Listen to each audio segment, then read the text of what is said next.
Hello my people, welcome back to Root and Recipes. Today we are talking about something very close to the heart of Africa, jollof rice. A dish of celebration, pride, and culture. But like every powerful food, if it is not properly prepared, it can harm the body instead of blessing it.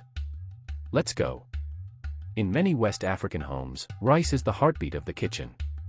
But when jollof rice is undercooked or reheated wrongly, it allows a dangerous bacteria called Bacillus cereus to grow. This leads to food poisoning, stomach cramps, and vomiting. The danger does not stop there. When the tomatoes, peppers, and vegetables that make the stew base are not washed well, they carry germs that cause typhoid or cholera. Cooking is not just art, it is protection. Even the oil we use tells a story. When it is overheated or reused too many times, it becomes toxic and harms the liver and the heart. Too much seasoning cubes and salt, though they make the food sweet, can quietly damage the kidneys and raise blood pressure.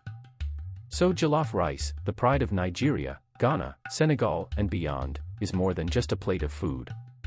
It is a reminder that every dish must be cooked with care, with patience, and with respect. Because when we prepare food well, we are not only feeding the body, we are preserving life and culture. That is the true root of jollof rice. I believe you learned in this video. Please subscribe for more.